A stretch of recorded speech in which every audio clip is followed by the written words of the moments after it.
This is an interview on the 18th of September 2005 with Ronald Arthur Hosier. VX103118, V39848. Private in the 39th Battalion, E Company, 19 Platoon.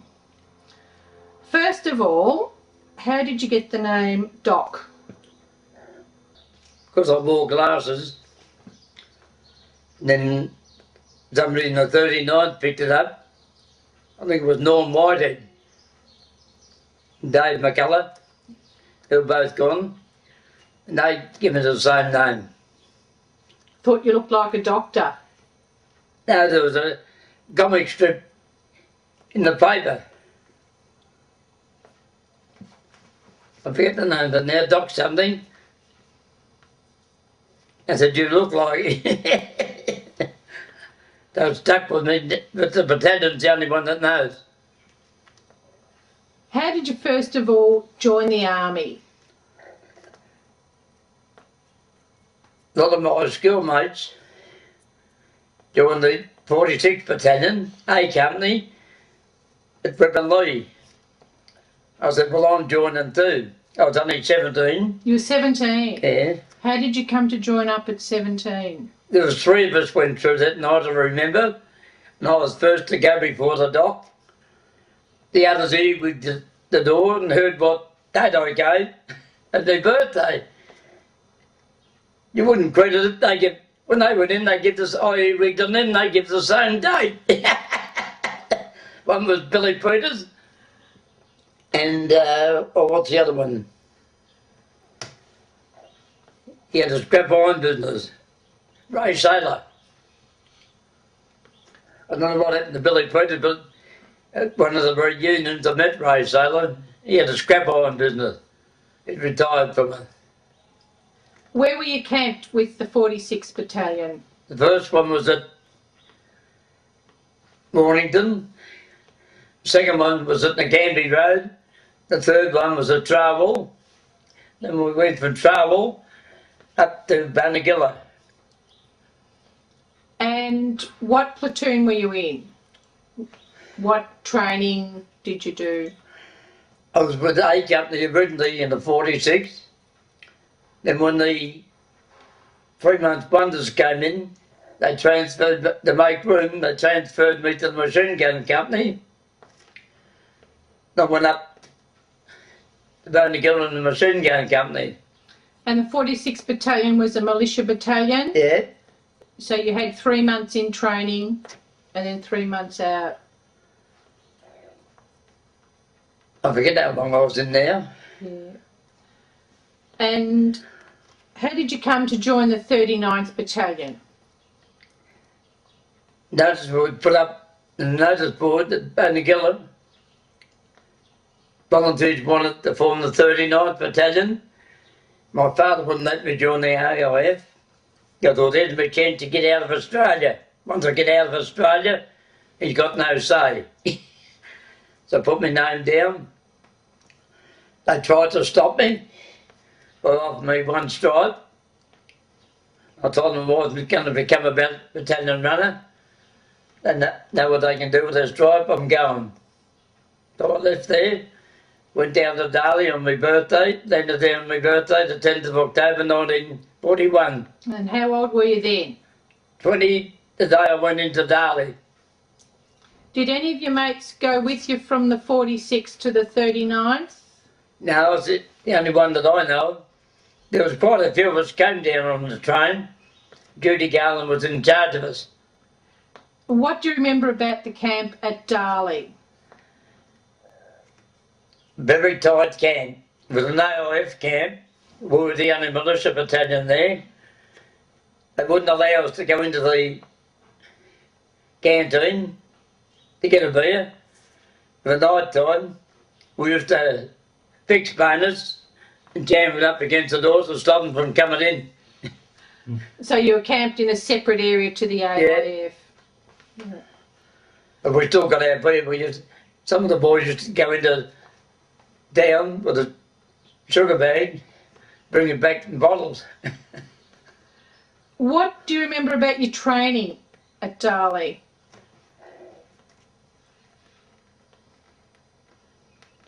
One day we went out on the route march round the back of Darley. I was a runner for Bill Merritt. We were going along, and the hare jumped up. He got his pistol out and went bang, bang, bang. I said, "Give me your shot." He said, "No." So you didn't really do much training? You don't No, not a great amount. Okay. Did you know that you were going to be going overseas? Did they tell you you would be going overseas? Before we went, they did. We knew we were going to Port Moresby. Yeah. So why did you join the 39th? To get away, to serve the country.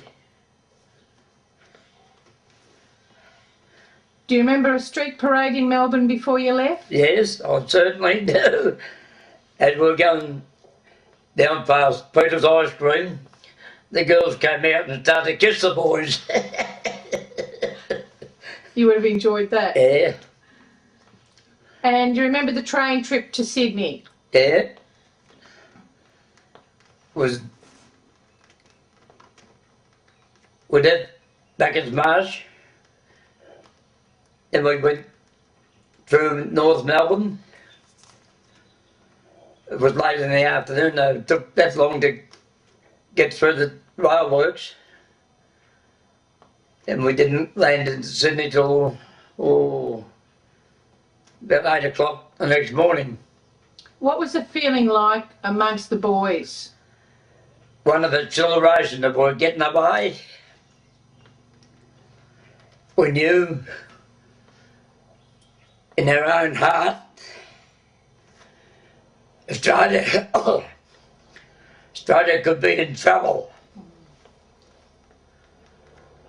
There was 3 battalions up there, the 49th that had been there for a long while, the 53rd that went up in the Aquitania with us, and the 39th. They jumped the 39th as the fittest. They were the first to go in. What do you remember about the voyage on the Aquitania? I believe it took about 8 days. Yeah, oh, less than that. 5 days, I think. How did you sleep and what were your meals like? What sort of duties did you have? Did you have any duties on the trip over? Some of us did. As I said before, I got mess orderly, then down to the galley. And what was your job? Washing up, but they had a washing machine. So they sent me over the corner to get out the road. I sat there for all the afternoon and went up and had my dinner. I laughed at Bill Merritt for sending me. Do you remember what you did on the trip over? Practically nothing. Did you sleep on the deck or did you sleep underneath? We used to do rounds of the deck for exercise. It was a pretty big ship, I believe. Well, a pretty big ship. I think it was the 3rd biggest in the Sydney harbour at the time we left.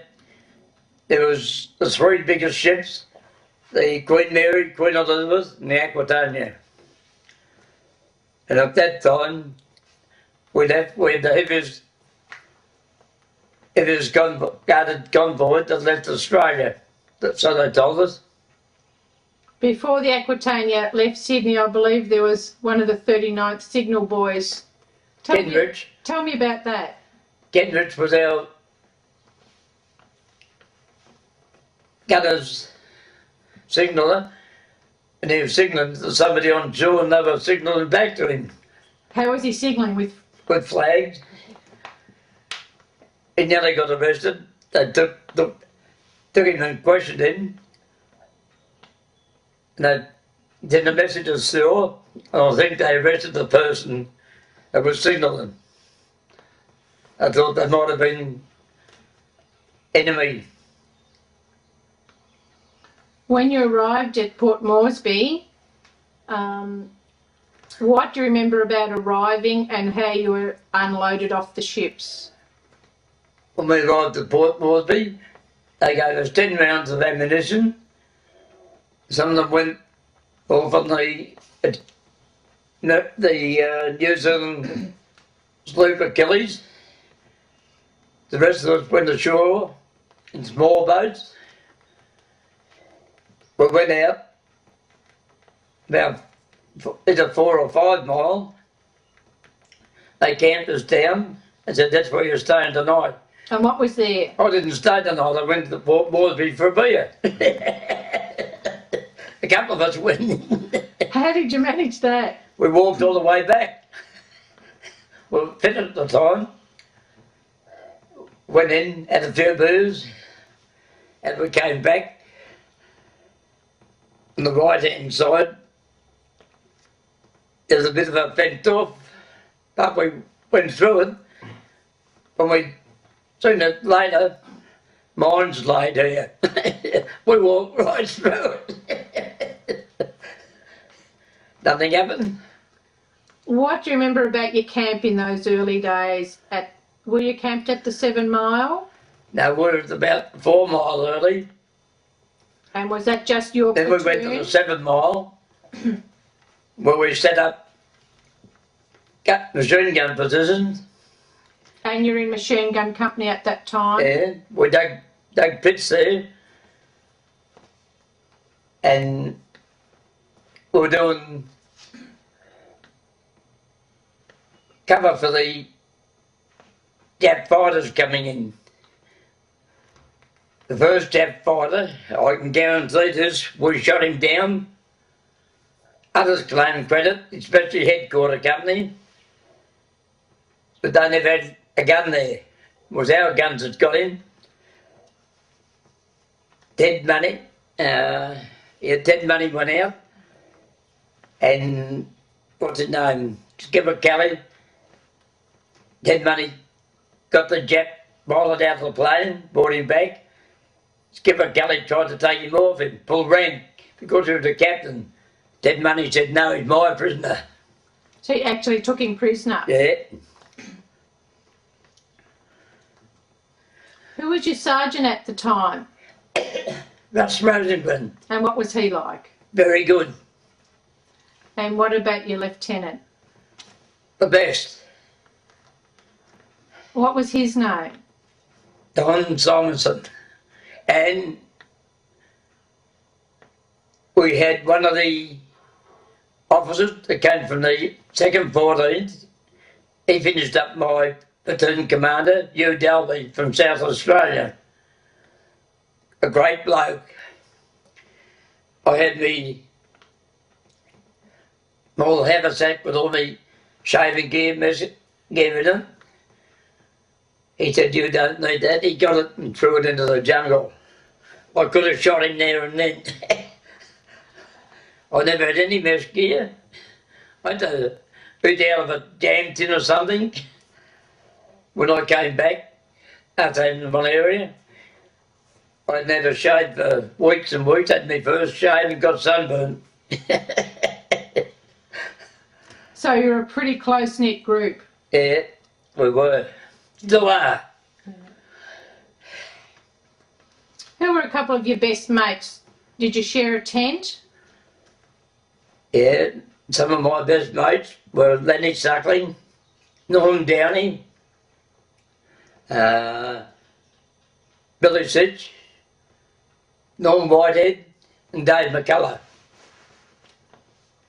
And another little bloke by the name of Maloney. When we had an air raid, during meal time, I still had a cup of tea in my hand. I tripped over a rock, fell face forward, wasn't going to fill me tea. I said, help me, someone. And Doc Maloney got out of his sleep and helped me up. Unfortunately, he was dark-skinned, very olive skin. And whether one of our blokes mistook him for a Jap or not, he didn't survive. We never seen him again. What did you remember about the army food? The army food could have been a lot better at times. I can remember back to the 46th Battalion for breakfast. Used to get porridge, bread and butter and jam. our bugler, a chap by the name of Reynolds. His brother was platoon sergeant. Wimping Reynolds was the bugler. He'd be sitting there with his bugle over his shoulder, a tip of the porridge in his bugle. He never woke up to him. I suppose you always found tricks to play on one another. Yeah. Do you remember doing any other training at the time? No, we didn't do any other training. So how were your days filled in? Well, after coming back along the track, I finished up in hospital for a few weeks.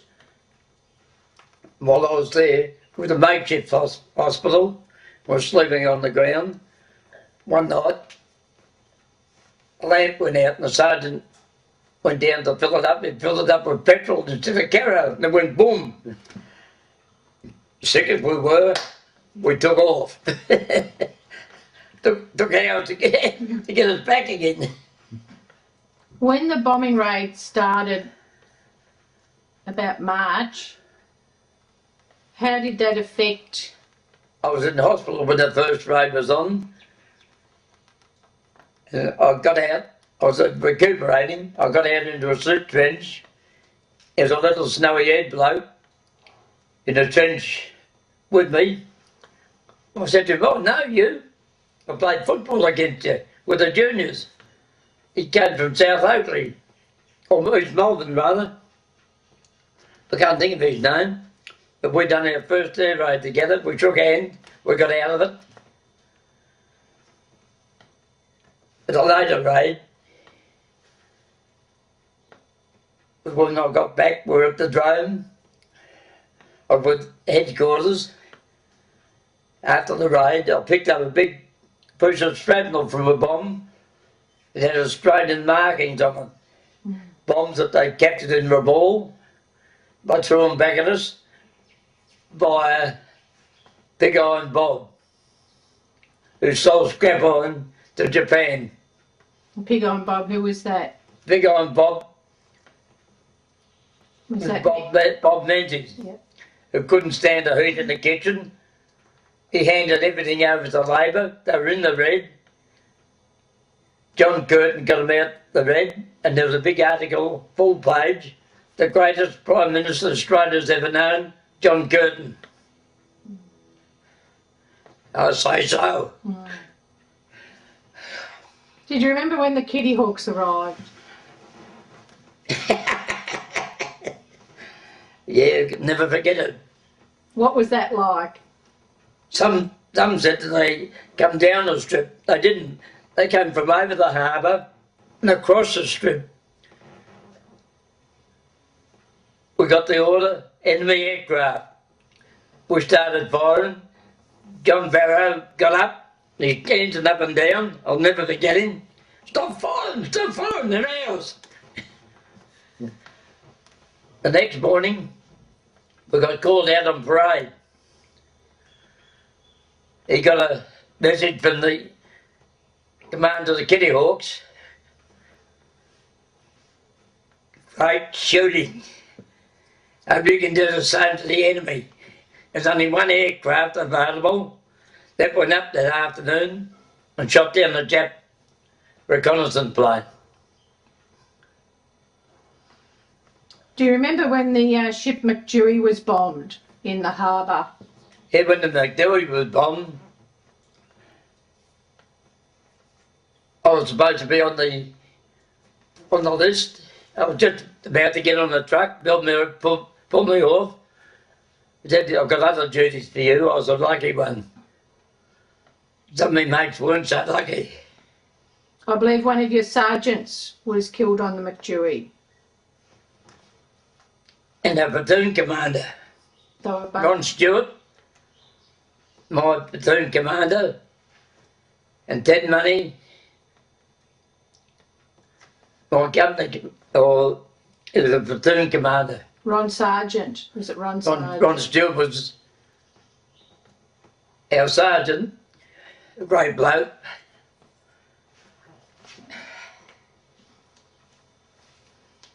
Do you remember what you did at night? Hmm?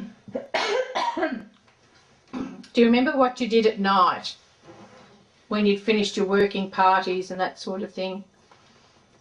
Yeah, we used to have a sing song around the campfire in the drum. And one particular night, somebody threw a tin of cheese onto the fire, and the chap with the name of Schroeder got the nickname Jerker. Cheese busted all over his chest, he never had a shirt on.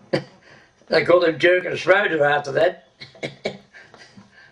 Do you remember getting letters from home or? Yeah, and I used to get books sent up to me from one of the First World War nurses. It was very good.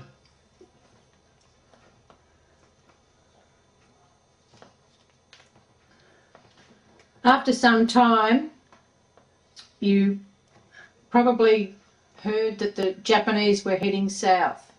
Yeah, we sure did. What was the feeling amongst the troops?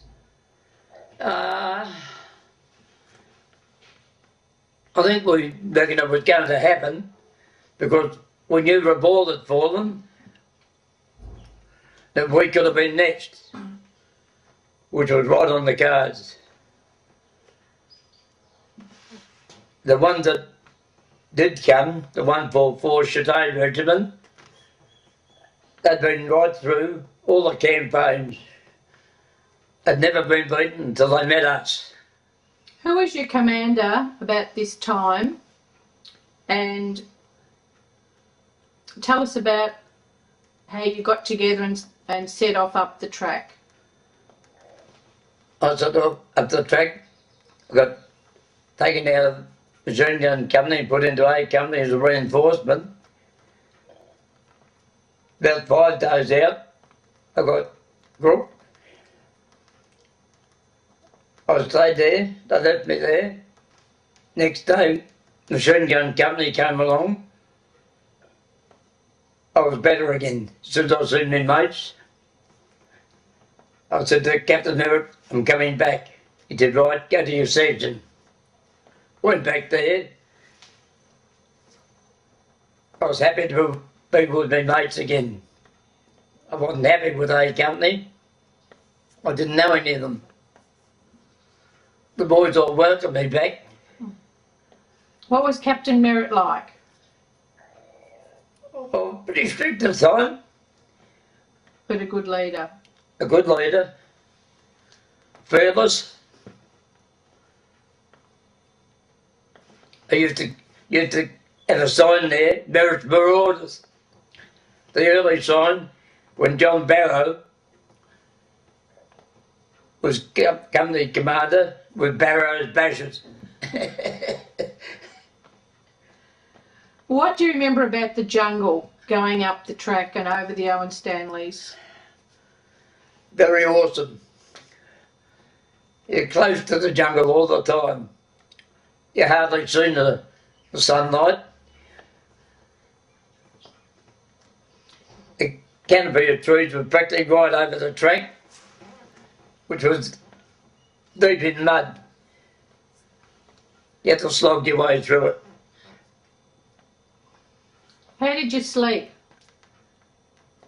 If you got any sleep because of the rain, you might sleep for an hour or so and then get up,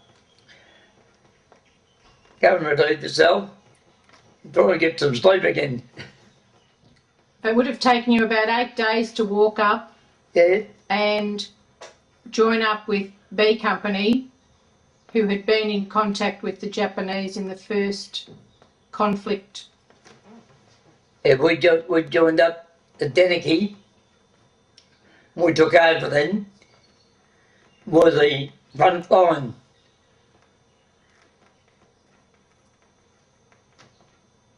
One morning the Jats were basing down below. We were on a bit of a plateau, and down below us the Jats were messing up. Don Simonson filled his shirt up with grenades, went forward by himself and gave them something for their corn and broke them up. we didn't get the attack. Later, Don got hit. He had a grenade on his belt.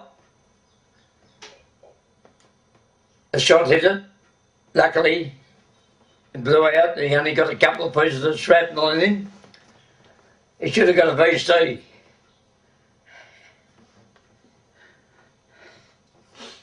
Were you wounded there at Deneki? No. Don was wounded there. And what happened after that? Did you go back to Kokoda? Now I was going back towards the survivor, and I collapsed on the track with malaria. That put me out. The doctor sent me back to Moresby. Did you walk back? Yeah. On your own, or did you have some... At company, some of them were wounded. I made it back. And you would have ended up in hospital? Yeah, it was a field hospital. And as I said before, we were there till the sergeant filled the lamp up with petrol. And then went from there to a convalescent camp.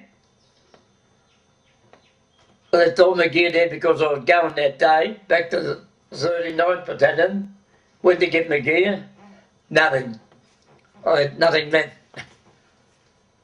I went back to the 39th with nothing. So after that, where did you rejoin the battalion? I joined the machine gun company. We're at about 4 or 5 mile. Well, the rest of the battalion were up the other side of the drone. The gunners were separated, and we got the message that they were forming a machine gun battalion out of the 6 militia battalions. All the machine gun companies were forming the New Guinea Force Machine Gun Battalion. The 40 or 50 of us went. I remember Jim Canty was one. Jim Waters. Bill Merritt. George Cobbs. Oh, names elude me. And did you... I wasn't there very long. And they gave me home leave.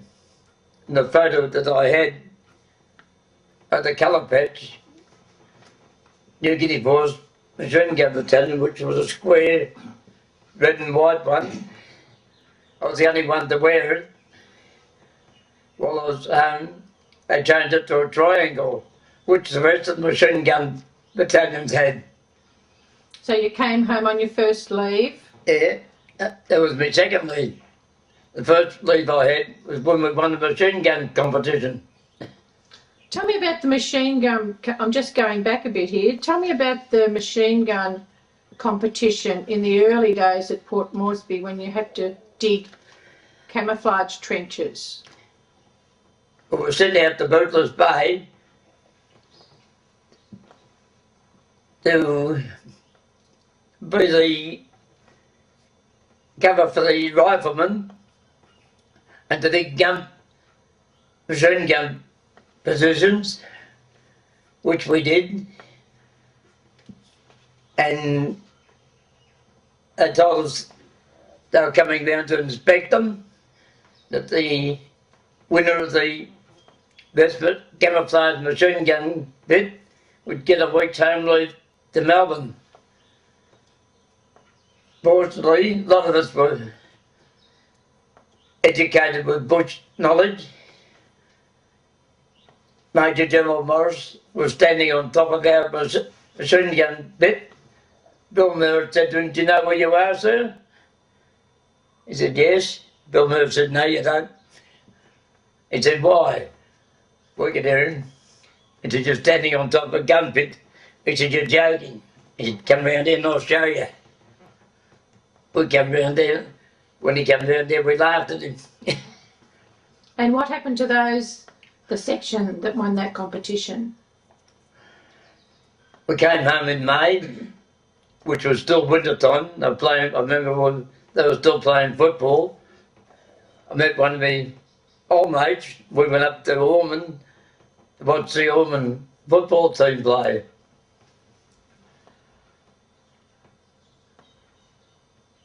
When we came back, the Mangelsdorf brothers didn't come back with us. They went AWL. That same little mate, he was underage. I told him, no way you're getting away, mate. Another friend of mine, his wife, who he was carrying on with, I know this for a fact. She signed his papers, sent him away. At the Battalion, he was one of the first to get killed. I'll never forgive her for that. So you actually came home on your first leave from winning the competition? Yeah. But you went back? Yeah. After you'd been in hospital with malaria and everything, and you rejoined the mortar platoon, where were you transferred and did you see any action? Now, we didn't see any action. The only company, I was in D company, the machine gun battalion. B company, they went up, no seen action. In the action, they fired over 30,000 rounds. But they never got any medals. They stopped the chap. Another company was sent down to Millen Bay. They didn't see any action. Everything was over down there. We were the next to go, but we got sent home. We came back to the Atherton Tablelands. Excuse me. We took over from the 9th Cav Div, who had a very good area up there, all mod comms. There's big huts built there, mess huts and that. The officers had their mess hut. Bill Miller had a pet python, which he kept on the table. He went to go into the mess, he couldn't get in. So he threw his pet python in through the window and the officer went out the door. Bill got in. After the Tablelands, did you come back home to Melbourne on leave? Yeah,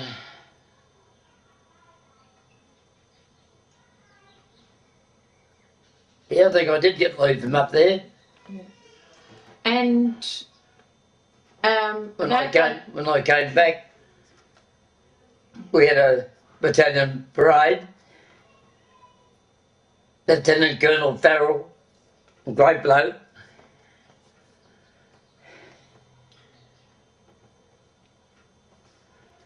His wife was still the patron of the 7th Machine Gun Battalion. He passed away shortly after he came home. He stood there and cried.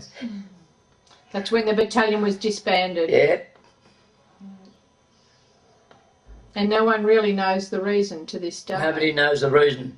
The same as the 39th.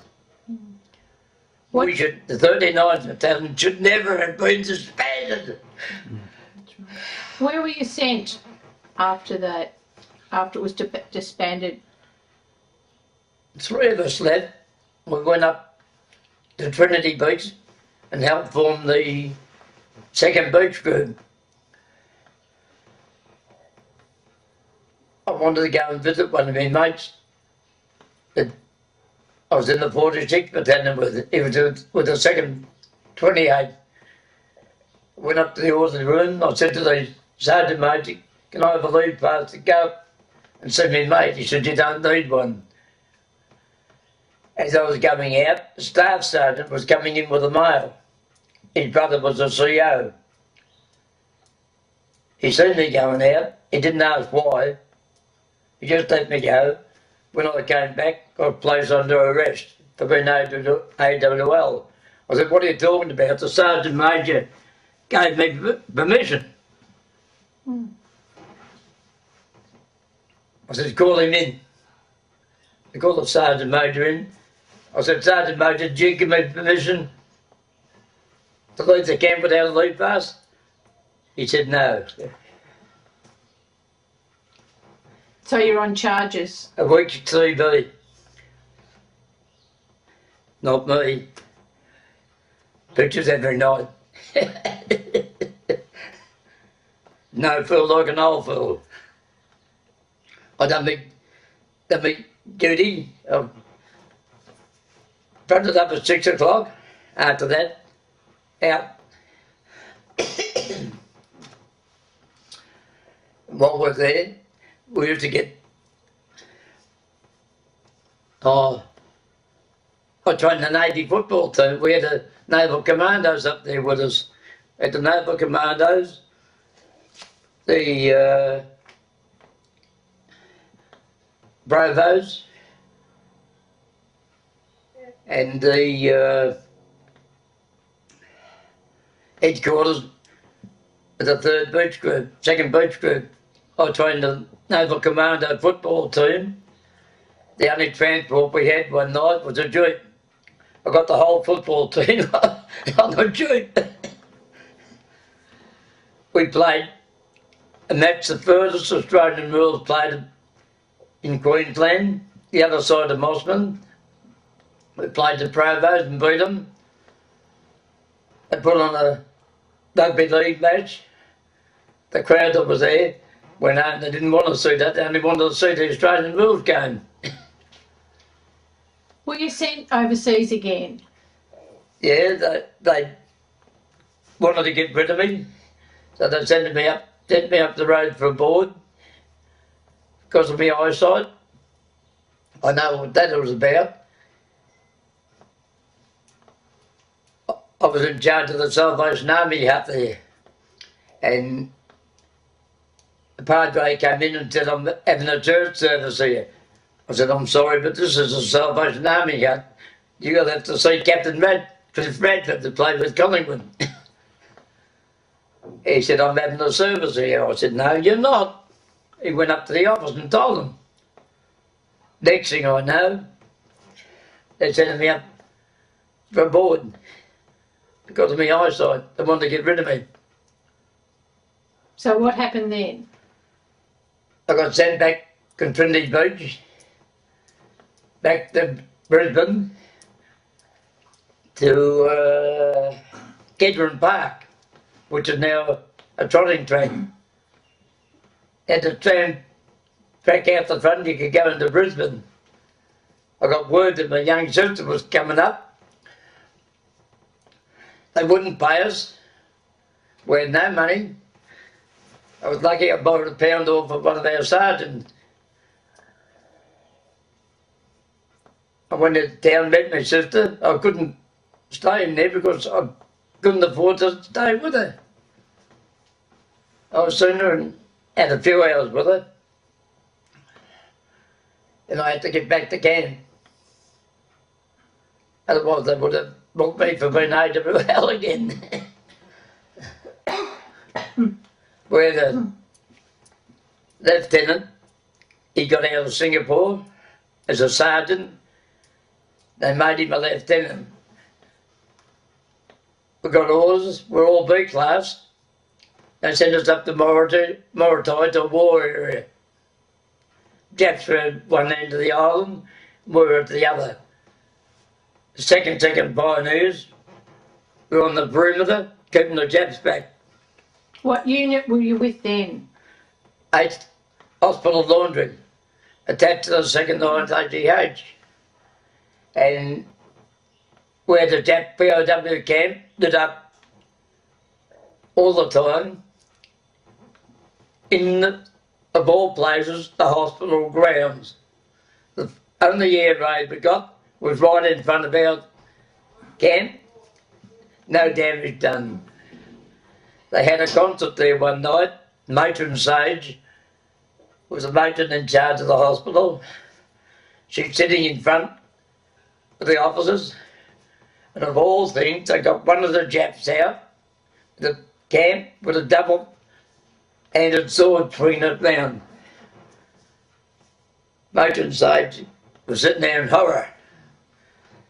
The MPs soon hurried him out. How long were you at Maratai? Nearly 12 months. But while I was there, they brought the POWs back from Singapore and that, and the poor devils were skin and bone. They had a concert there, put on by Gracie Fields. She got out there, helping with the stretchers. Wonderful person. You would have been at Maratai when the war ended, were you, or were you? I was at a picture show at Maratai on the 15th of August, 1945. We were sitting there, and all of a sudden, anti-aircraft fired, bang. We put our feet, kicked ourselves backward, hit the deck. The screen went blank, and all of a sudden it lit up. The war was over. And how did you feel? Oh, on top of the world. Do you remember celebrating? Yeah. How did you celebrate? I had the surrender there, and was at the sports ground. I went there with my camera. I was in the crowd. I wanted to get closer, so I walked forward. 2 Air Force sergeants grabbed me in with that MP armbands on. I said, "And what do you think you're doing?" I said, "You're not going any further." I said, "Didn't you see the notice? 15th of August, the war's over." I said, "Now get out of my way." I walked over, straight ahead. Got me photos. How much longer was it before you came home? I was transferred, they broke up there. I was out in the open ground, sitting there. They said, "You've got a new position." Best one I ever had. I went into the officers' club at Maratai. You had to serve the officers. They had no beer, all spirits. Group of officers said, "You're looking after us." I said, "Right, whatever you want." They ordered jugs of gin squash or something, one each for them, one for me. Didn't cost me anything. When we finished work, we could have a jug of whatever we wanted. I just had to get out in the tennis court next morning and sweat it out. Then we got a beer ration, 1 bottle. I put mine in the fridge. It was a bottle of Victorian beer. Somebody swapped it. Put a bottle of Western Australian beer in. I was going home that day, so I walked out and left it. And you would have come home by boat? Now, I flew out. They were bringing the DC-3 back to Australia. No seats in them. You had to sit on your luggage. There were 2 aircraft. I was on one. One of my friends was on the other one. They copped it worse than we did. We copped a lot of turbulence coming into Queensland, and we got tossed around everywhere. They shot us off there. I forget the Air Force base now. From there, we came back down by train. I landed home where I was living at Hyatt. New Year's night. Knocked at the door, nobody home.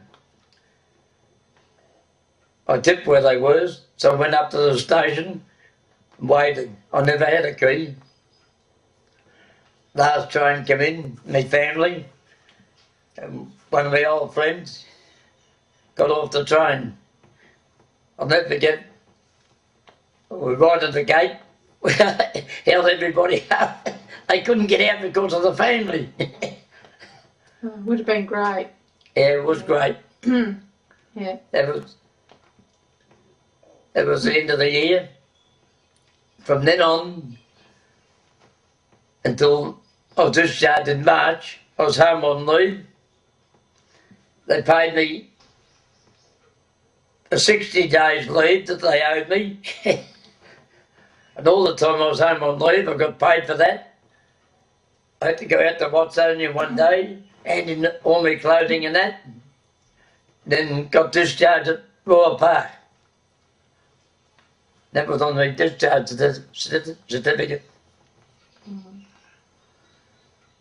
After 6 years. 6 years. As a young boy, how did it affect your life, spending all those years in the army? What did it teach you? It taught me to stand on my 2 feet. What do you think is important for the younger people to remember about the war in New Guinea? What I'd like to see, the same as we had when I went to school. When I went to school, on Monday morning, they used to have the raising of the flag, sing the national anthem. Then the First World War diggers used to come round and tell us about their experiences and that for the First World War, and that still stuck in my memory.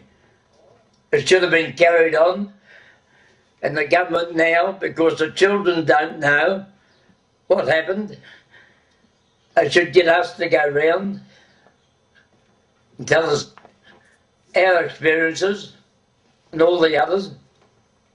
Army, Navy and Air Force, they could all do it. I know a lot of blokes that I know would be willing to do it. Well, on behalf of the 39th Battalion Association Historical Subcommittee, we'd like to thank you very much for this very interesting interview. Thank you. Thank you. I enjoyed it.